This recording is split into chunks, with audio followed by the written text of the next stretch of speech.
Punjab Haryana high court ने Davinderpal Singh Bhullar case which केंद्र सरकार ਅਤੇ दिल्ली सरकार ਨੂੰ ਭੇਜਿਆ नोटिस। ਬਹਿਬਲ ਕਲਾਂ ਗੋਲੀकांड मामले विच पार्टी ਬਣਨ ਲਈ कुंवर विजय प्रताप सिंह ਵੱਲੋਂ ਅਦਾਲਤ ਨੂੰ अपील। ਸ਼੍ਰੋਮਣੀ ਅਕਾਲੀ ਦਲ ਅਤੇ ਭਾਰਤੀ ਜਨਤਾ ਪਾਰਟੀ ਦਾ ਮੁੜ ਤੋਂ ਗੱਠਜੋੜ ਹੋਣ ਦੀ ਸੰਭਾਵਨਾ।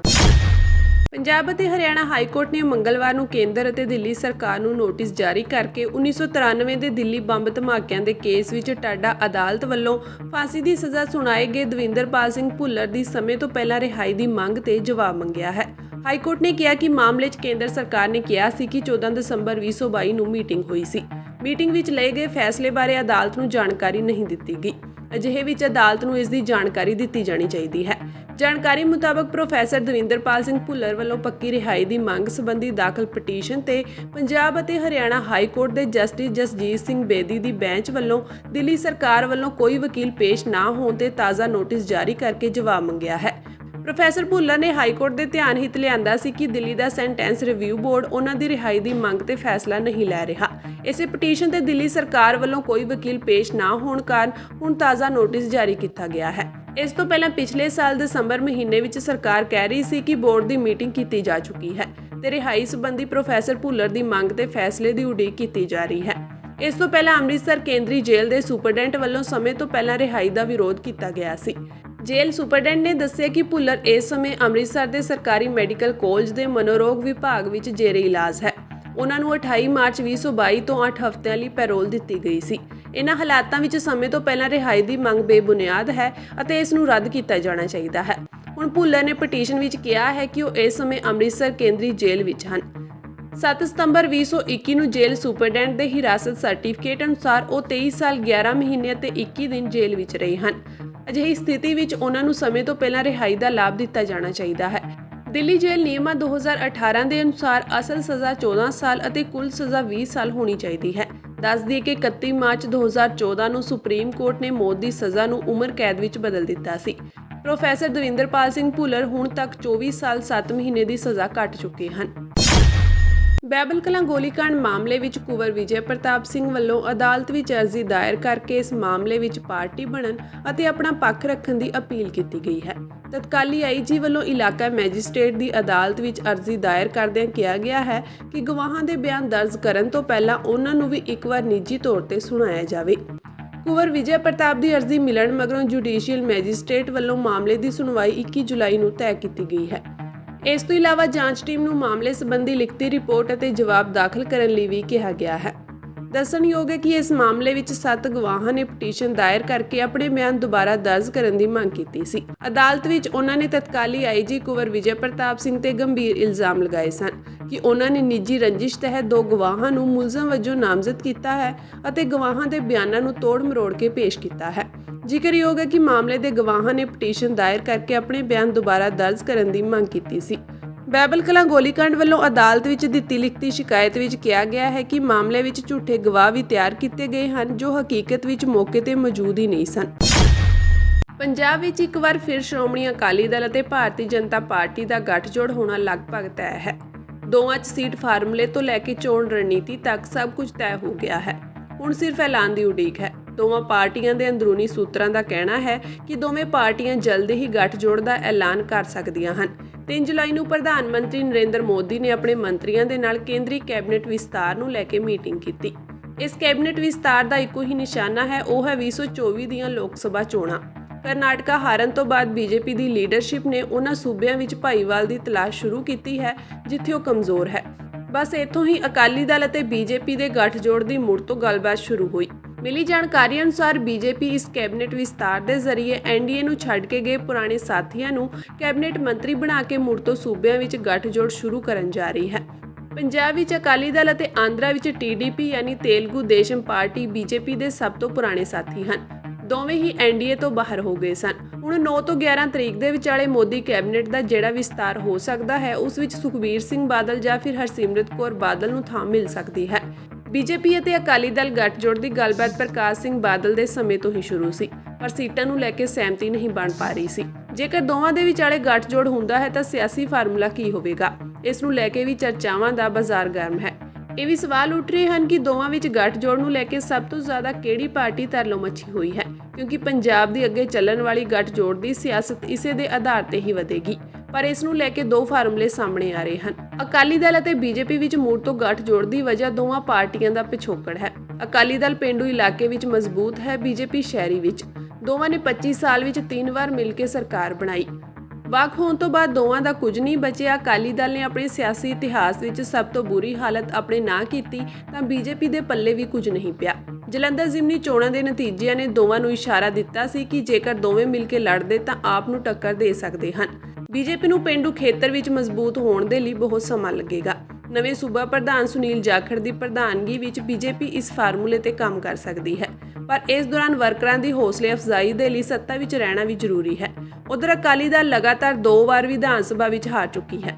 ਲੋਕ ਸਭਾ ਚੋਣਾਂ ਸਿਰ ਤੇ ਖੜੀਆਂ ਹਨ। ਇਸ ਵਾਰ ਹਾਰ ਦਾ ਮਤਲਬ ਬਹੁਤ ਗੰਭੀਰ ਹੋ ਸਕਦਾ ਹੈ। ਪਾਰਟੀ ਦੇ ਆਗੂ ਪਹਿਲਾਂ ਹੀ ਬੀਜੇਪੀ ਵਿੱਚ ਸ਼ਾਮਿਲ ਹੋ ਰਹੇ ਹਨ। ਉੱਤੋਂ ਸ਼੍ਰੋਮਣੀ ਗੁਰਦੁਆਰਾ ਪ੍ਰਬੰਧਕ ਕਮੇਟੀ ਦੀ ਪੰਥਕ ਸਿਆਸਤ ਵੀ ਹਿੱਲ ਸਕਦੀ ਹੈ, ਖਾਸ ਕਰਕੇ ਉਸ ਵੇਲੇ ਜਦੋਂ ਮਾਨ ਸਰਕਾਰ ਨੇ ਗੁਰਦੁਆਰਾ ਸੋਧ ਬਿੱਲ 2023 ਦੇ ਜ਼ਰੀਏ ਸ਼੍ਰੋਮਣੀ ਗੁਰਦੁਆਰਾ ਪ੍ਰਬੰਧਕ ਕਮੇਟੀ ਨੂੰ ਵੱਡੀ ਚੁਣੌਤੀ ਦਿੱਤੀ ਹੈ।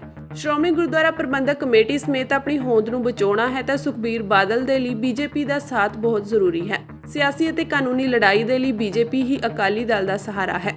ਦੋਵੇਂ ਪਾਰਟੀਆਂ ਦੇ ਪੁਰਾਣੇ ਆਗੂ ਜਿਨ੍ਹਾਂ ਨੇ ਅਕਾਲੀ ਦਲ ਅਤੇ ਬੀਜੇਪੀ ਦੇ ਰਾਜ ਵਿੱਚ ਸੱਤਾ ਦਾ ਸੁੱਖ ਭੋਗਿਆ ਹੈ, ਉਹ ਵੀ ਗੱਠਜੋੜ ਨੂੰ ਲੈ ਕੇ ਦਬਾਅ ਪਾ ਰਹੇ ਹਨ। ਯਾਨੀ ਕੁੱਲ ਮਿਲਾ ਕੇ ਦੋਵਾਂ ਦੀ ਇੱਕ ਦੂਜੇ ਨੂੰ ਜ਼ਰੂਰਤ ਹੈ, ਪਰ ਸਵਾਲ ਇਹ ਹੈ ਕਿ ਕਿਸ ਦਾ ਕੰਮ ਫਿਲਹਾਲ ਗੱਠਜੋੜ ਤੋਂ ਬਿਨਾਂ ਚੱਲ ਸਕਦਾ ਹੈ, ਕਿਸ ਨੂੰ ਫੌਰਨ ਸਾਥ ਦੀ ਜ਼ਰੂਰਤ ਹੈ। ਸੀਟਾਂ ਦੀ ਸ਼ੇਅਰਿੰਗ ਇਸੇ ਫਾਰਮੂਲੇ ਨਾਲ ਹੋਵੇਗੀ। ਯੂਕੇ ਸਥਿਤ ਬਰਮਿੰਘਮ ਦੇ ਹਸਪਤਾਲ ਵਿੱਚ ਅਕਾਲ ਚਲਾਣਾ ਕਰ ਗਏ ਅਵਤਾਰ ਸਿੰਘ ਖੰਡਾ, ਜਿਹੜੇ ਕਿ ਵਾਰਸ ਪੰਜਾਬ ਦੇ ਸੰਸਥਾ ਦੇ ਮੁਖੀ ਭਾਈ ਅੰਮ੍ਰਿਤਪਾਲ ਸਿੰਘ ਦੇ ਨਜ਼ਦੀਕੀ ਵੀ ਰਹੇ ਹਨ। ਉਹਨਾਂ ਦਾ ਅੰਤਿਮ ਸੰਸਕਾਰ ਉਹਨਾਂ ਦੇ ਜੱਦੀ ਸ਼ਹਿਰ ਮੋਗਾ ਵਿਖੇ ਕਰਨ ਹਿੱਤ ਮ੍ਰਿਤਕ ਦੇ ਪੰਜਾਬ ਲਿਆਉਣ ਦੀ ਮੰਗ ਨੂੰ ਲੈ ਕੇ ਭੈਣ ਜਸਪ੍ਰੀਤ ਕੌਰ ਵੱਲੋਂ ਪੰਜਾਬ ਅਤੇ ਹਰਿਆਣਾ ਹਾਈ ਕੋਰਟ ਵਿੱਚ ਦਾਖਲ ਪਟੀਸ਼ਨ ਤੇ ਕੇਂਦਰ ਸਰਕਾਰ ਨੇ ਜਵਾਬ ਦਾਖਲ ਕਰਨ ਲਈ ਸਮਾਂ ਮੰਗ ਲਿਆ ਹੈ। ਕੇਂਦਰ ਸਰਕਾਰ ਦੇ ਵਕੀਲ ਨੇ ਕਿਹਾ ਕਿ ਸਾਰੀ ਸਥਿਤੀ ਦੀ ਰਿਪੋਰਟ ਦਾਖਲ ਕਰਨ ਲਈ ਸਮਾਂ ਚਾਹੀਦਾ ਹੈ। ਹਾਈ ਕੋਰਟ ਨੇ ਬੇਨਤੀ ਮਨਜ਼ੂਰ ਕਰਦਿਆਂ ਸੁਣਵਾਈ ਅੱਗੇ ਪਾ ਦਿੱਤੀ ਹੈ। ਖੰਡਾ ਦੀ ਭੈਣ ਜਸਪ੍ਰੀਤ ਕੌਰ ਨੇ ਵਕੀਲ ਸਿਮਰਨਜੀਤ ਸਿੰਘ ਰਾਹੀਂ ਪਟੀਸ਼ਨ ਵਿੱਚ ਕਿਹਾ ਹੈ ਕਿ ਅਵਤਾਰ ਸਿੰਘ ਖੰਡਾ ਦੀ ਅੰਤਿਮ ਇੱਛਾ ਸੀ ਕਿ ਉਹਨਾਂ ਦੀਆਂ ਸਾਰੀਆਂ ਅੰਤਿਮ ਰਸਮਾਂ ਉਹਨਾਂ ਦੇ ਜੱਦੀ ਸ਼ਹਿਰ ਵਿਖੇ ਹੀ ਕੀਤੀਆਂ ਜਾਣ। ਉਹਨਾਂ ਕਿਹਾ ਕਿ ਕਾਨੂੰਨ ਮੁਤਾਬਕ ਇੱਜ਼ਤ ਨਾਲ ਜਿਉਣ ਅਤੇ ਇੱਥੋਂ ਤੱਕ ਕਿ ਮੌਤ ਉਪਰੰਤ ਰਸਮਾਂ ਲਈ ਹਰੇਕ ਨਾਗਰਿਕ ਨੂੰ ਹੱਕ ਹੈ ਤੇ ਉਂਝ ਵੀ ਭਾਰਤ ਵਿੱਚ ਰਵਾਇਤ ਹੈ ਕਿ ਅੰਤਿਮ ਸੰਸਕਾਰ ਜੱਦੀ ਘਰ ਵਿਖੇ ਹੀ ਹੁੰਦਾ ਹੈ ਤੇ ਨਾਲ ਹੀ ਸਿੱਖ ਰਵਾਇਤ ਮੁਤਾਬਕ ਅਸਥੀਆਂ ਕੀਰਤਪੁਰ ਸਾਹਿਬ ਵਿਖੇ ਹੀ ਜਲ ਪ੍ਰਵਾਹ ਕੀਤੀਆਂ ਜਾਂਦੀਆਂ ਹਨ। ਇਹਨਾਂ ਦਲੀਲਾਂ ਰਾਹੀਂ ਮੰਗ ਕੀਤੀ ਗਈ ਹੈ ਕਿ ਕੇਂਦਰ ਸਰਕਾਰ ਨੂੰ ਹਦਾਇਤ ਕੀਤੀ ਜਾਵੇ ਕਿ ਉਹ ਅਵਤਾਰ ਸਿੰਘ ਖੰਡਾ ਦੀ ਮ੍ਰਿਤਕ ਦੇ ਭਾਰਤ ਲਿਆਉਣ ਲਈ ਲੋੜੀਂਦੀ ਕਾਰਵਾਈ ਕਰੇ। ਯੂਨੀਫਾਰਮ ਸਿਵਲ ਕੋਡ ਦੇ ਸਿੱਖਾਂ ਤੇ ਪੈਣ ਵਾਲੇ ਪ੍ਰਭਾਵਾਂ ਨੂੰ ਲੈ ਕੇ ਅੱਜ ਸਿੱਖ ਜਥੇਬੰਦੀਆਂ ਵੱਲੋਂ ਦਿੱਲੀ ਵਿਖੇ ਮੀਟਿੰਗ ਕੀਤੀ ਗਈ। ਸ਼੍ਰੋਮਣੀ ਅਕਾਲੀ ਦਲ ਦਿੱਲੀ ਦੇ ਸੂਬਾ ਦਫ਼ਤਰ ਗੁਰਦੁਆਰਾ ਰਕਾਬਗੰਜ ਸਾਹਿਬ ਵਿਖੇ ਹੋਈ ਮੀਟਿੰਗ ਨੂੰ ਦਿੱਲੀ ਸਿੱਖ ਗੁਰਦੁਆਰਾ ਪ੍ਰਬੰਧਕ ਕਮੇਟੀ ਦੇ ਸਾਬਕਾ ਪ੍ਰਧਾਨ ਪਰਮਜੀਤ ਸਿੰਘ ਸਰਨਾ, ਹਰਵਿੰਦਰ ਸਿੰਘ ਸਰਨਾ ਅਤੇ ਮਨਜੀਤ ਸਿੰਘ ਜੀਕੇ ਸਮੇਤ ਕਈ ਆਗੂਆਂ ਨੇ ਸੰਬੋਧਨ ਕੀਤਾ। ਮੀਟਿੰਗ ਤੋਂ ਬਾਅਦ ਪੱਤਰਕਾਰਾਂ ਨਾਲ ਗੱਲਬਾਤ ਕਰਦਿਆਂ ਪਰਮਜੀਤ ਸਿੰਘ ਸਰਨਾ ਅਤੇ ਮਨਜੀਤ ਸਿੰਘ ਜੀਕੇ ਨੇ ਯੂਨੀਫਾਰਮ ਸਿਵਲ ਕੋਡ ਦਾ ਵਿਰੋਧ ਕਰਦਿਆਂ ਇਸ ਨੂੰ ਦੇਸ਼ ਨੂੰ ਵੰਡਣ ਦੀ ਕੋਸ਼ਿਸ਼ ਕਰਾਰ ਦਿੱਤਾ। ਉਕਤ ਆਗੂਆਂ ਨੇ ਦੱਸਿਆ ਕਿ ਮੀਟਿੰਗ ਦੌਰਾਨ 2 ਮਤੇ ਪਾਸ ਕੀਤੇ ਗਏ ਹਨ, ਜਿਸ ਵਿੱਚ ਇੱਕ ਯੂਨੀਫਾਰਮ ਸਿਵਲ ਕੋਡ ਦੇ ਤਜਵੀਜ਼ ਖਰੜੇ ਨੂੰ ਰੱਦ ਕਰਨ ਦਾ ਅਤੇ ਦੂਜਾ ਪੰਜਾਬ ਵਿਧਾਨ ਸਭਾ ਵਿੱਚ ਸਿੱਖ ਗੁਰਦੁਆਰਾ ਐਕਟ ਵਿੱਚ ਪੰਜਾਬ ਸਰਕਾਰ ਵੱਲੋਂ ਕੀਤੀ ਗਈ ਸੋਧ ਨੂੰ ਰੱਦ ਕਰਨਾ ਸ਼ਾਮਿਲ ਸੀ। ਸਰਨਾ ਨੇ ਕਿਹਾ ਕਿ ਬਿਨਾਂ ਕੋਈ ਖਰੜਾ ਪੇਸ਼ ਕੀਤੇ ਕਾਨੂੰਨ ਕਮਿਸ਼ਨ ਵੱਲੋਂ ਇਕਸਾਰ ਸਿਵਲ ਕੋਡ ਬਾਰੇ ਧਾਰਮਿਕ ਸੰਸਥਾਵਾਂ ਤੋਂ ਸਲਾਹ ਲੈਣਾ ਬੇਮਾਨੀ ਹੈ, ਕਿਉਂਕਿ ਜਦੋਂ ਤੱਕ ਸਾਨੂੰ ਇਹ ਨਹੀਂ ਪਤਾ ਹੁੰਦਾ ਕਿ ਸਾਡੇ ਨਾਲ ਕੀ ਸਹੀ ਜਾਂ ਗਲਤ ਹੋ ਰਿਹਾ ਹੈ, ਅਸੀਂ ਕੀ ਸਲਾਹ ਦੇਵਾਂਗੇ। ਜੀਕੇ ਨੇ ਕਿਹਾ ਕਿ ਆਜ਼ਾਦੀ ਦੇ 75 ਸਾਲ ਬਾਅਦ ਵੀ ਸਿੱਖਾਂ ਲਈ ਕੋਈ ਪਰਸਨਲ ਲਾਅ ਨਹੀਂ ਹੈ। ਇਸ ਲਈ ਸ਼੍ਰੀ ਅਕਾਲ ਤਖਤ ਸਾਹਿਬ ਦੇ ਜਥੇਦਾਰ ਨੂੰ ਸਿੱਖ ਪਰਸਨਲ ਲਾਅ ਬਣਾਉਣ ਲਈ ਤੁਰੰਤ ਵਿਦਵਾਨਾਂ ਦੀ ਕਮੇਟੀ ਬਣਾਉਣੀ ਚਾਹੀਦੀ ਹੈ। ਉਸ ਤੋਂ ਬਾਅਦ ਸਿੱਖ ਪਰਸਨਲ ਲਾਅ ਲਾਗੂ ਕਰਨ ਲਈ ਸਰਕਾਰ ਤੇ ਦਬਾਅ ਬਣਾਇਆ ਜਾਵੇ। ਹੁਣ ਤੱਕ ਸੰਵਿਧਾਨ ਵਿੱਚ ਸਾਨੂੰ ਹਿੰਦੂ ਧਰਮ ਦਾ ਹਿੱਸਾ ਮੰਨ ਕੇ ਸਾਡੇ ਉੱਤੇ ਹਿੰਦੂ ਪਰਸਨਲ ਲਾਅ ਲਾਗੂ ਹੈ। ਬੇਸ਼ੱਕ ਸਿੱਖ ਜੋੜੇ ਦਾ ਵਿਆਹ ਆਨੰਦ ਮੈਰਿਜ ਐਕਟ ਤਹਿਤ ਰਜਿਸਟਰਡ ਹੁੰਦਾ ਹੈ, ਪਰ ਉਹਦਾ ਤਲਾਕ ਹਿੰਦੂ ਮੈਰਿਜ ਐਕਟ ਤਹਿਤ ਹੁੰਦਾ ਹੈ, ਜਦਕਿ ਸਾਡੀਆਂ ਸਾਰੀਆਂ ਰਸਮਾਂ ਦੂਜੇ ਧਰਮਾਂ ਨਾਲੋਂ ਵੱਖਰੀਆਂ ਹਨ। ਦੋਵਾਂ ਆਗੂਆਂ ਨੇ ਦੇਸ਼ ਭਰ ਦੇ ਸਿੱਖਾਂ ਨੂੰ ਇਸ ਸੰਬੰਧੀ ਜਾਗਰੂਕ ਕਰਨ ਲਈ ਵੱਡੇ ਪੱਧਰ ਤੇ ਮੀਟਿੰਗਾਂ ਕਰਨ ਤੋਂ ਪਹਿਲਾਂ ਦਿੱਲੀ ਵਿੱਚ ਇੱਕ ਵੱਡੀ ਕਾਨਫਰੰਸ ਕਰਨ ਦਾ ਐਲਾਨ ਕੀਤਾ ਹੈ।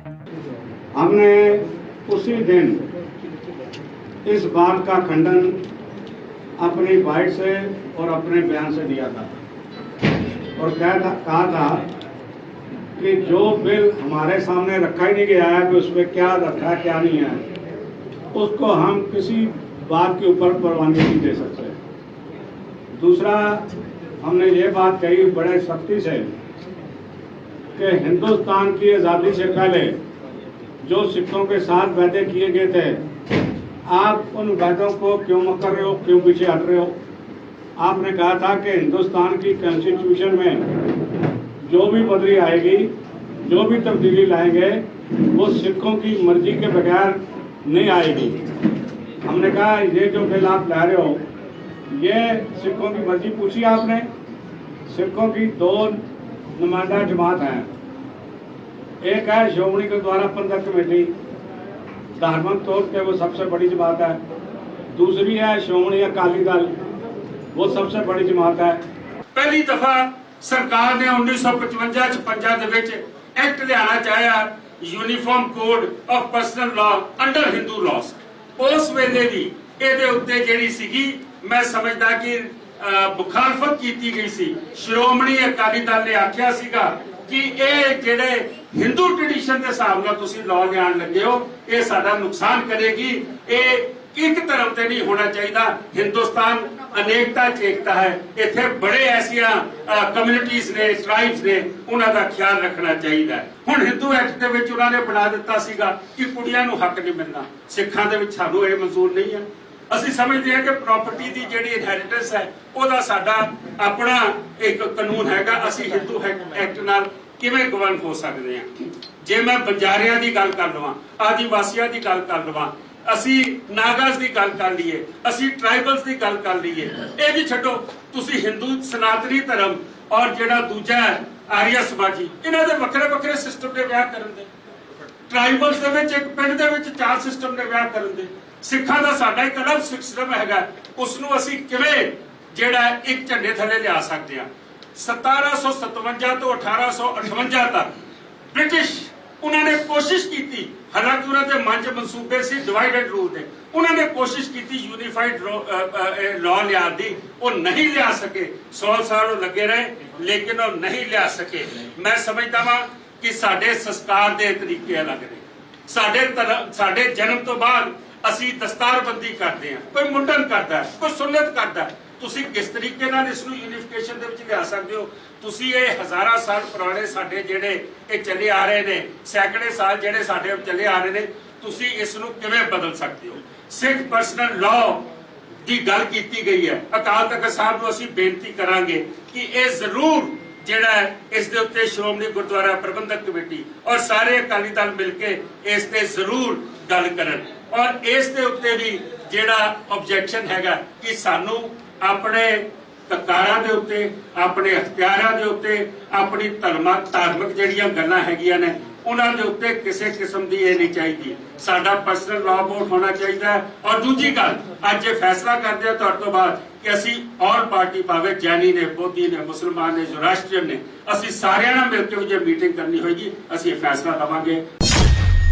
ਅਕਾਲੀ ਦਲ ਦੇ ਪ੍ਰਧਾਨ ਸੁਖਬੀਰ ਸਿੰਘ ਬਾਦਲ ਪਾਰਟੀ ਦੇ ਅਹੁਦੇਦਾਰਾਂ ਤੇ ਹਲਕਾ ਪ੍ਰਭਾਰੀਆਂ ਨਾਲ ਅਹਿਮ ਮੀਟਿੰਗ ਕਰ ਰਹੇ ਹਨ। ਅਜਿਹੇ ਵਿੱਚ ਚਰਚਾਵਾਂ ਹਨ ਕਿ ਅਕਾਲੀ ਦਲ ਅਤੇ ਬੀਜੇਪੀ ਦਾ ਮੁੜ ਤੋਂ ਗੱਠਜੋੜ ਹੋ ਸਕਦਾ ਹੈ। ਉਧਰ ਗੱਠਜੋੜ ਨੂੰ ਲੈ ਕੇ ਬੀਜੇਪੀ ਦੇ ਨਵੇਂ ਸੂਬਾ ਪ੍ਰਧਾਨ ਸੁਨੀਲ ਜਾਖੜ ਦਾ ਵੀ ਵੱਡਾ ਬਿਆਨ ਸਾਹਮਣੇ ਆਇਆ ਹੈ। ਉਹਨਾਂ ਨੂੰ ਜਦੋਂ ਪੁੱਛਿਆ ਗਿਆ ਕਿ ਕੀ ਅਕਾਲੀ ਦਲ ਅਤੇ ਬੀਜੇਪੀ ਦਾ ਮੁੜ ਤੋਂ ਗੱਠਜੋੜ ਹੋਣ ਜਾ ਰਿਹਾ ਹੈ, ਤਾਂ ਉਹਨਾਂ ਨੇ ਸਿੱਧੇ ਤੌਰ ਤੇ ਮਨਾ ਨਹੀਂ ਕੀਤਾ। ਉਹਨਾਂ ਕਿਹਾ ਕਿ ਫੈਸਲਾ ਹਾਈ ਕਮਾਂਡ ਲਵੇਗੀ ਕਿ ਉਹ ਐਨਡੀਏ ਨੂੰ ਮੁੜ ਤੋਂ ਜੀਵਤ ਕਰਨਾ ਚਾਹੁੰਦੇ ਹਨ ਜਾਂ ਨਹੀਂ। ਇਹ ਕੌਮੀ ਮਸਲੇ ਹਨ, ਮੇਰੀ ਜ਼ਿੰਮੇਵਾਰੀ 117 ਸੀਟਾਂ ਲਈ ਹੈ। ਮੇਰਾ ਕੰਮ ਬੀਜੇਪੀ ਨੂੰ 23 ਦੀ ਥਾਂ 117 ਸੀਟਾਂ ਤੇ ਮਜ਼ਬੂਤ ਕਰਨਾ ਹੈ। ਉਹਨਾਂ ਕਿਹਾ ਕਿ ਜਿਸ ਤਰ੍ਹਾਂ ਅਰਜੁਨ ਦੀ ਨਜ਼ਰ ਚਿੜੀ ਦੀ ਅੱਖ ਤੇ ਹੁੰਦੀ ਹੈ, ਉਹਨਾਂ ਦੀ ਨਜ਼ਰ 117 ਸੀਟਾਂ ਤੇ ਹੈ। ਤੁਹਾਨੂੰ ਦੱਸ ਦਈਏ ਕਿ ਸੁਨੀਲ ਜਾਖੜ ਜਦੋਂ ਕਾਂਗਰਸ ਦੇ ਸੂਬਾ ਪ੍ਰਧਾਨ ਸਨ ਤਾਂ ਉਹਨਾਂ ਦੇ ਅਕਾਲੀ ਦਲ ਨਾਲ ਰਿਸ਼ਤੇ ਕਾਫੀ ਤਣਾਅਪੂਰਨ ਹੋ ਗਏ ਸਨ, ਪਰ ਪਿਛਲੇ ਦਿਨਾਂ ਦੌਰਾਨ ਰਿਸ਼ਤਿਆਂ ਵਿੱਚ ਕਾਫੀ ਸੁਧਾਰ ਆਇਆ ਹੈ। ਗੁਰਬਾਣੀ ਸੋਧ ਬਿੱਲ ਨੂੰ ਲੈ ਕੇ ਉਹਨਾਂ ਨੇ ਅਕਾਲੀ ਦਲ ਦੀ ਹਿਮਾਇਤ ਕੀਤੀ ਸੀ ਅਤੇ ਮੁੱਖ ਮੰਤਰੀ ਭਗਵੰਤ ਮਾਨ ਨੂੰ ਨਸੀਹਤ ਦਿੰਦੇ ਹੋਏ ਕਿਹਾ ਸੀ ਕਿ ਗੁਰੂ ਘਰ ਮੱਥਾ ਟੇਕੀਦਾ ਹੈ, ਮੱਥਾ ਲਾਈਦਾ ਨਹੀਂ। ਹਾਲਾਂਕਿ ਜਾਖੜ ਅਤੇ ਬਾਦਲ ਪਰਿਵਾਰ ਭਾਵੇਂ ਵੱਖ-ਵੱਖ ਪਾਰਟੀਆਂ ਵਿੱਚ ਸਨ, ਪਰ ਪ੍ਰਕਾਸ਼ ਸਿੰਘ ਬਾਦਲ ਅਤੇ ਸੁਨੀਲ ਜਾਖੜ ਦੇ ਪਿਤਾ ਬਲਰਾਮ ਜਾਖੜ ਦੇ ਪਰਿਵਾਰਕ ਰਿਸ਼ਤੇ ਰਹੇ ਹਨ। ਜਾਖੜ ਵੀ ਪ੍ਰਕਾਸ਼ ਸਿੰਘ ਬਾਦਲ ਦੇ ਹਮੇਸ਼ਾ ਪੈਰੀ ਹੱਥ ਲਗਾਉਂਦੇ ਸਨ। ਜ਼ਾਹਿਰ ਹੈ ਕਿ ਬੀਜੇਪੀ ਨੇ ਜਾਖੜ ਨੂੰ ਪ੍ਰਧਾਨ ਬਣਾਉਣ ਵੇਲੇ ਸਾਫ਼ ਕਰ ਦਿੱਤਾ ਹੋਵੇ ਕਿ ਉਹ ਅਕਾਲੀ ਦਲ ਨਾਲ ਗੱਠਜੋੜ ਕਰਨ ਜਾ ਰਹੇ ਹਨ, ਪਰ ਜਦੋਂ ਤੱਕ ਐਲਾਨ ਨਹੀਂ ਹੋ ਜਾਂਦਾ ਉਦੋਂ ਤੱਕ ਜਾਖੜ ਕੁਝ ਬੋਲਣਾ ਨਹੀਂ ਚਾਹੁੰਦੇ ਹਨ। ਵੈਸੇ ਜਾਖੜ ਨੇ ਗੱਠਜੋੜ ਤੋਂ ਇਨਕਾਰ ਨਾ ਕਰਕੇ ਸੰਦੇਸ਼ ਤਾਂ ਦੇ ਹੀ ਦਿੱਤਾ ਹੈ। ਸ਼੍ਰੋਮਣੀ ਗੁਰਦੁਆਰਾ ਪ੍ਰਬੰਧਕ ਕਮੇਟੀ ਪ੍ਰਧਾਨ ਨੇ ਪੰਜਾਬੀ ਸੂਬਾ ਮੋਰਚਾ ਦੌਰਾਨ ਸ੍ਰੀ ਦਰਬਾਰ ਸਾਹਿਬ ਤੇ ਹੋਏ ਹਮਲੇ ਨਾਲ ਅੱਜ ਦੇ ਹਾਲਾਤਾਂ ਦੀ ਤੁਲਨਾ ਕੀਤੀ ਹੈ। ਉਹਨਾਂ ਕਿਹਾ ਕਿ ਅੱਜ ਵੀ ਇਹ ਹਮਲੇ ਜਾਰੀ ਹਨ, ਜਿਨ੍ਹਾਂ ਵਿੱਚ ਪੰਜਾਬ ਸਰਕਾਰ ਦੁਆਰਾ ਗੁਰਦੁਆਰਾ ਸੋਧ ਬਿੱਲ ਲੈ ਕੇ ਆਉਣਾ ਅਤੇ ਇਸ ਤਰ੍ਹਾਂ ਸਿੱਖਾਂ ਦੇ ਧਾਰਮਿਕ ਮਾਮਲਿਆਂ 'ਚ ਦਖਲ-ਅੰਦਾਜ਼ੀ ਕਰਨਾ ਸ਼ਾਮਿਲ ਹੈ। ਉਹਨਾਂ ਕਿਹਾ ਕਿ ਸਰਕਾਰ ਸਿੱਖਾਂ ਤੋਂ ਉਹਨਾਂ ਦੇ ਧਾਰਮਿਕ ਮਾਮਲਿਆਂ ਦੇ ਫੈਸਲੇ ਕਰਨ ਦੇ ਹੱਕ ਖੋਹਣ ਦੀ ਸਾਜ਼ਿਸ਼ ਕਰ ਰਹੀ ਹੈ, ਜੋ ਨਾ ਸਿੱਖਾਂ ਨੂੰ ਬਰਦਾਸ਼ਤ ਹੈ ਅਤੇ ਨਾ ਹੀ ਕਦੇ ਹੋਵੇਗਾ। ਅੱਜ ਸਰਕਾਰ 103 ਸਾਲ ਬਾਅਦ ਉਹ ਤਾਂ ਬਿਲਡਿੰਗਾਂ ਤੇ ਹਮਲਾ ਕਰਦੇ ਸੀ ਤੇ ਅੱਜ ਮੌਕੇ ਦੀ ਸਰਕਾਰ, ਉਹ ਵੀ ਖਾਸ ਕਰ ਪੰਜਾਬ ਦੀ, ਇਹਨੇ ਸ਼੍ਰੋਮਣੀ ਗੁਰਦੁਆਰਾ ਪ੍ਰਬੰਧਕ ਕਮੇਟੀ ਦੇ ਐਕਟ ਦੇ ਕਾਲਜੇ ਨੂੰ, ਜਿਹਨੂੰ ਆਪਾਂ ਰੂਹ ਕਹਿ ਲਈ, ਸੋਲ ਆਫ ਦਾ ਐਕਟ, ਉਹਨੂੰ ਅੱਜ ਹੱਥ ਪਾਇਆ। ਸੋ ਇਹ ਲੋਕਮੇ ਤੌਰ ਤੇ ਸਿੱਧੇ ਤੌਰ ਤੇ ਹਮੇਸ਼ਾ ਹੀ ਸਿੱਖ ਪੰਥ ਇਹਨਾਂ ਦਾ ਟਾਕਰਾ ਕਰਦਾ ਰਿਹਾ। ਸਮੁੱਚੀ ਕੌਮ ਨੂੰ ਮੈਂ ਬੇਨਤੀ ਕਰਨੀ ਚਾਹੁੰਦਾ ਕਿ ਅਸੀਂ ਸ੍ਰੀ ਅਕਾਲ ਤਖਤ ਸਾਹਿਬ ਦੇ ਜਥੇਦਾਰ ਵੱਲੋਂ ਜੋ ਆਦੇਸ਼ ਹੋਇਆ ਸੀ ਕਿ ਇੱਥੇ ਆਪਣਾ ਚੈਨਲ ਸੈਟੇਲਾਈਟ ਚਾਲੂ ਕੀਤਾ ਜਾਵੇ, ਕਿਉਂਕਿ ਪੀਟੀਸੀ ਦੇ ਨਾਲ ਜੁਲਾਈ 2023 ਤੱਕ ਸਾਡਾ ਸਮਝੌਤਾ ਸੀ। ਮੈਂ ਜਦ ਹੀ ਸਾਬ ਕਮੇਟੀ ਬਣਾ ਦਿੱਤੀ ਸੀ, ਉਹ ਸਾਡਾ ਸਾਰਾ ਰਿਕਾਰਡ ਮੌਜੂਦ ਆ। ਉਹ ਕਮੇਟੀ ਆਪਣੀਆਂ ਵਰਕਿੰਗ ਵੀ ਕਰਦੀ ਰਹੀ ਔਰ ਮੌਕੇ ਦੇ ਮੁਤਾਬਕ ਸਾਰੇ ਜਿਹੜੇ ਕੋਈ ਠੋਸ ਫੈਸਲੇ ਲੈਣ ਵਾਲੇ ਉਹਨਾਂ ਦੀਆਂ ਤਜਵੀਜ਼ਾਂ ਵੀ ਕਰਦੀ ਰਹੀ। ਪਰ ਅੱਜ ਸਮੁੱਚੇ ਸਿੱਖਾਂ ਨੂੰ ਬੇਨਤੀ ਕਰਨੀ ਚਾਹੁੰਦਾ ਕਿ ਇੱਕੋ ਗੱਲ ਨੂੰ ਮੁੱਦਾ ਬਣਾ ਲਿਆ ਆਪਾਂ ਕਿ ਜੀ ਉੱਥੋਂ ਪੀਟੀਸੀ ਨੂੰ ਆਪਾਂ ਉਹ ਸੱਚਖੰਡ ਦੇ ਪ੍ਰਬੰਧ ਚੋਂ ਬਾਹਰ ਕਰਨਾ ਜੀ ਸਦਕੇ ਉਹਨਾਂ ਦਾ ਮੁਰੱਕ ਰਿਹਾ ਸਮਝੌਤਾ 23 ਨੂੰ ਖਤਮ ਹੋ ਜਾਣਾ। ਪਰ ਇਹ ਸਰਕਾਰ ਨੇ ਕੀ ਕੀਤਾ, ਇਹ ਦੇਖਣ ਦੀ ਲੋੜ ਆ, ਅੱਜ ਬੁੱਝਣ ਦੀ ਲੋੜ ਆ ਕਿ ਜਿਸ ਹਿਸਾਬ ਨਾਲ ਦਖਲਅੰਦਾਜ਼ੀ ਕਰਦੇ। ਮੇਰੇ ਕੋਲ ਸਵੇਰੇ ਪਟਨਾ ਸਾਹਿਬ ਤਖਤ ਵਾਲੇ ਆਏ ਵੀ ਸੀ, ਉੱਥੇ ਵੀ ਕਿਉਂਕਿ ਨੋਮੀਨੇਸ਼ਨ ਇੱਕ ਸ਼੍ਰੋਮਣੀ ਗੁਰਦੁਆਰਾ ਪ੍ਰਬੰਧਕ ਕਮੇਟੀ ਵੱਲੋਂ ਜਾਣੀ ਆ, ਤੇ ਮੈਂ ਉਹਨਾਂ ਨੂੰ ਪੁੱਛਿਆ ਵੀ ਤੁਹਾਡਾ ਕਿਵੇਂ ਦਾ ਪ੍ਰਬੰਧ ਹੈ। ਉਹ ਕਹਿੰਦੇ ਸਾਡੇ 15 ਮੈਂਬਰ ਹੁੰਦੇ, 5 ਆਉਂਦੇ ਇਲੈਕਸ਼ਨ, 10 ਬਾਕੀ ਸਰਕਾਰ ਜਿਹੜੀ ਆ ਕੋਈ ਨੋਮੀਨੇਟ ਕਰ ਦਿੰਦੀ ਆ, ਕੋਈ ਕੁਐਕਸ਼ਨ ਕਰ ਦਿੰਦੀ ਆ। ਸ਼੍ਰੋਮਣੀ ਕਮੇਟੀ ਵੱਲੋਂ ਇੱਕ ਨੁਮਾਇੰਦਾ ਜਾਂਦਾ, ਇੱਕ ਚੀਫ ਖਾਲਸਾ ਦੀਵਾਨ ਵੱਲੋਂ ਜਾਂਦਾ, ਇੱਕ ਦਿੱਲੀ ਕਮੇਟੀ ਵੱਲੋਂ ਜਾਂਦਾ। ਤੇ ਮੈਂ ਪੁੱਛਿਆ ਵੀ ਤੁਹਾਡਾ ਉੱਥੇ ਦਾ ਸਿਸਟਮ, ਉਹ ਕਹਿੰਦੇ ਜਦੋਂ ਮਰਜ਼ੀ ਸਰਕਾਰ ਭੰਗ ਕਰ ਦੇਵੇ। ਸਿੱਖੋ ਜਾਗੋ, ਇਹੋ ਹੀ ਪੈਟਰਨ ਇੱਥੇ ਹੋਣਾ ਅੰਮ੍ਰਿਤਸਰ ਦੇ ਵਿੱਚ, ਇਹੋ ਹੀ ਸਿਸਟਮ ਚੱਲਣਾ। ਅੱਜ ਪੀਟੀਸੀ ਦੀ ਆੜਤ ਹੈ ਤਾਂ ਅਸੀਂ ਕੋਈ ਪੀਟੀਸੀ ਦੇ ਮਦਈ ਨਹੀਂਗੇ। ਅਸੀਂ ਚਾਹੁੰਦੇ ਹਾਂ ਆਪਣਾ ਚੈਨਲ ਹੋਵੇ ਤੇ ਅਸੀਂ ਚਲਾ ਦੇਣਾ, ਉਦੋਂ ਬਾਅਦ ਸੈਟੇਲਾਈਟ ਵੀ ਚਲਾ ਦੇਣਾ। ਪਰ ਅੱਖਾਂ ਖੋਲੋ, ਮਿੱਠੀ ਜ਼ਹਿਰ ਦਿੱਤੀ ਜਾ ਰਹੀ ਆ ਵਿੱਚ ਉਹਦੇ ਗੁੜ ਦੇ ਪਾ ਕੇ, ਤਾਂ ਆਪਾਂ ਨੂੰ ਅੱਜ ਇਹ ਗੱਲ ਦਾ ਅਹਿਸਾਸ ਨਹੀਂ ਹੋ ਰਿਹਾ। ਹਿਮਾਚਲ ਪ੍ਰਦੇਸ਼ ਦੇ ਮੁੱਖ ਮੰਤਰੀ ਸੁਖਵਿੰਦਰ ਸਿੰਘ ਸੁੱਖੂ ਦਾ ਕਹਿਣਾ ਹੈ ਕਿ ਹਰਿਆਣਾ ਸਤਲੁਜ ਦਾ ਪਾਣੀ ਲਵੇ ਅਤੇ ਹਿਮਾਚਲ ਰਸਤਾ ਦੇਣ ਲਈ ਤਿਆਰ ਹੈ। ਉਹਨਾਂ ਨੇ ਕਿਹਾ ਕਿ ਪਾਣੀ ਦੇਣਾ ਪੁੰਨ ਦਾ ਕੰਮ ਹੈ ਅਤੇ ਹਰਿਆਣਾ ਵੀ ਸਾਡਾ ਭਰਾ ਹੈ। ਅਸੀਂ ਹਿਮਾਚਲ ਤੋਂ ਸਤਲੁਜ ਦਾ ਪਾਣੀ ਸਿੱਧਾ ਲੈਣ ਲਈ ਉਸ ਨੂੰ ਰਾਹ ਦੇਣ ਲਈ ਤਿਆਰ ਹਾਂ। ਮਿਲੀ ਜਾਣਕਾਰੀ ਮੁਤਾਬਕ ਸੀਐਮ ਸੁੱਖੂ ਨੇ ਕਿਹਾ ਕਿ ਇਹ ਪ੍ਰੋਜੈਕਟ ਜ਼ਮੀਨੀ ਪੱਧਰ ਤੇ ਵੀ ਵਿਵਹਾਰਿਕ ਹੈ। ਇਸ ਸੰਬੰਧੀ ਸੂਬੇ ਦੇ ਅਧਿਕਾਰੀਆਂ ਨਾਲ ਵੀ ਗੱਲ ਕੀਤੀ ਗਈ ਹੈ। ਹਰਿਆਣਾ ਸਰਕਾਰ ਦੇ ਅਧਿਕਾਰੀਆਂ ਨੂੰ ਆਪਣਾ ਪ੍ਰੋਜੈਕਟ ਲਿਆਉਣਾ ਚਾਹੀਦਾ ਹੈ ਅਤੇ ਮਾਮਲੇ ਨੂੰ ਅੱਗੇ ਵਧਾਉਣਾ ਚਾਹੀਦਾ ਹੈ। ਮੁੱਖ ਮੰਤਰੀ ਸੁਖਵਿੰਦਰ ਸੁੱਖੂ ਨੇ ਇੱਕ ਹੋਰ ਬਿਆਨ ਵਿੱਚ ਕਿਹਾ ਕਿ ਹਿਮਾਚਲ ਸਰਕਾਰ ਸਾਨਨ ਪ੍ਰੋਜੈਕਟ ਚੰਡੀਗੜ੍ਹ ਦੀ 7.19% ਦੀ ਹਿੱਸੇਦਾਰੀ ਹਾਸਲ ਕਰਨ ਅਤੇ ਹਿਮਾਚਲ ਵਿੱਚ ਚੱਲ ਰਹੇ ਬਿਜਲੀ ਪ੍ਰੋਜੈਕਟਾਂ ਤੇ ਪਾਣੀ ਸੈਸ ਲਗਾਉਣ ਦੇ ਆਪਣੇ ਸਟੈਂਡ ਤੇ ਕਾਇਮ ਹੈ। ਇਹ ਸਾਡਾ ਹੱਕ ਹੈ ਅਤੇ ਅਸੀਂ ਇਸ ਨੂੰ ਪ੍ਰਾਪਤ ਕਰਾਂਗੇ। ਪੰਜਾਬ ਨੂੰ ਆਪਣਾ ਵੱਡਾ ਭਰਾ ਦੱਸਦਿਆਂ ਸੁੱਖੂ ਨੇ ਕਿਹਾ ਕਿ ਪੰਜਾਬ ਨੂੰ ਸ਼ਾਨਨ ਪਾਵਰ ਪ੍ਰੋਜੈਕਟ ਹਿਮਾਚਲ ਨੂੰ ਸੌਂਪ ਕੇ ਇਸ ਦਾ ਬਣਦਾ ਹੱਕ ਦੇਣਾ ਚਾਹੀਦਾ ਹੈ। ਹਿਮਾਚਲ ਛੋਟਾ ਭਰਾ ਹੋਣ ਦੇ ਨਾਤੇ ਪੰਜਾਬ ਨੂੰ ਵੀ ਅਪੀਲ ਕਰੇਗਾ ਕਿ ਉਹ ਕਾਨੂੰਨੀ ਰੂਪ ਅਤੇ ਨਿਯਮਾਂ ਅਨੁਸਾਰ ਸਾਡੇ ਹੱਕ ਸਾਨੂੰ ਸੌਂਪੇ। ਚੰਡੀਗੜ੍ਹ ਤੇ ਆਪਣੇ ਦਾਅਵੇ ਸੰਬੰਧੀ ਗੱਲਬਾਤ ਕਰਦਿਆਂ ਸੁੱਖੂ ਨੇ ਦੱਸਿਆ ਕਿ ਖੇਤੀਬਾੜੀ ਮੰਤਰੀ ਚੰਦਰ ਕੁਮਾਰ ਦੀ ਪ੍ਰਧਾਨਗੀ ਹੇਠ ਕੈਬਨਿਟ ਸਬ ਕਮੇਟੀ ਬਣਾਈ ਗਈ ਹੈ। ਇਸ ਵਿੱਚ ਉਦਯੋਗ ਮੰਤਰੀ ਹਰਸ਼ਵਰਧਨ ਚੌਹਾਨ, ਮਾਲ ਮੰਤਰੀ ਜਗਤ ਸਿੰਘ ਨੇਗੀ ਅਤੇ ਬਿਜਲੀ ਵਿਭਾਗ ਦੇ ਸਕੱਤਰ ਨੂੰ ਮੈਂਬਰ ਬਣਾਇਆ ਗਿਆ ਹੈ। ਇਸ ਕਮੇਟੀ ਦੀ ਰਿਪੋਰਟ ਤੋਂ ਬਾਅਦ ਹਿਮਾਚਲ ਚੰਡੀਗੜ੍ਹ ਦੀ ਜ਼ਮੀਨ ਤੇ ਕਾਨੂੰਨੀ ਤੌਰ ਤੇ 7.19% ਦੀ ਹਿੱਸੇਦਾਰੀ ਦਾ ਦਾਅਵਾ ਕਰੇਗਾ। ਭਾਖੜਾ ਬਿਆਸ ਮੈਨੇਜਮੈਂਟ ਬੋਰਡ ਤੋਂ 4000 ਕਰੋੜ ਰੁਪਏ ਦੀ ਰਾਇਲਟੀ ਦੇ ਸਵਾਲ ਤੇ ਉਹਨਾਂ ਕਿਹਾ ਕਿ ਅਸੀਂ ਇਸ ਲਈ ਵੀ ਸਾਰੇ ਯਤਨ ਕਰ ਰਹੇ ਹਾਂ। ਸਬ ਕਮੇਟੀ ਇਸ ਬਾਰੇ ਵੀ ਸੁਝਾਅ ਦੇਵੇਗੀ ਅਤੇ ਉਸ ਦੇ ਆਧਾਰ ਤੇ ਰਿਪੋਰਟ ਨੂੰ ਅੱਗੇ ਵਧਾਇਆ ਜਾਵੇਗਾ। ਸੁੱਖੂ ਨੇ ਕਿਹਾ ਕਿ ਪੰਜਾਬ ਅਤੇ ਹਰਿਆਣਾ ਨੂੰ ਪਾਣੀ ਦੇ ਸੈਸ ਦਾ ਵਿਰੋਧ ਨਹੀਂ ਕਰਨਾ ਚਾਹੀਦਾ, ਕਿਉਂਕਿ ਹਿਮਾਚਲ ਸਰਕਾਰ ਨੇ ਪੰਜਾਬ ਅਤੇ ਹਰਿਆਣਾ ਨੂੰ ਆਉਣ ਵਾਲੇ ਪਾਣੀ ਤੇ ਸੈਸ ਨਹੀਂ ਲਗਾਇਆ ਹੈ। ਇਹ ਹਿਮਾਚਲ ਹੀ ਹੈ ਜਿੱਥੇ ਪਾਣੀ ਨੂੰ ਰੋਕ ਕੇ ਬਿਜਲੀ ਪੈਦਾ ਕੀਤੀ ਜਾ ਰਹੀ ਹੈ। ਇਸ ਸੰਬੰਧੀ ਜਲਦ ਹੀ ਇੱਕ ਕਮਿਸ਼ਨ ਦਾ ਗਠਨ ਕੀਤਾ ਜਾਵੇਗਾ ਅਤੇ ਉਸ ਤੋਂ ਤੁਰੰਤ ਬਾਅਦ ਸੈਸ ਲਾਗੂ ਕਰ ਦਿੱਤਾ ਜਾਵੇਗਾ। ਇਸ ਮੁੱਦੇ ਨੂੰ ਸਿਆਸੀ ਰੰਗ ਦੇਣਾ ਠੀਕ ਨਹੀਂ ਹੈ।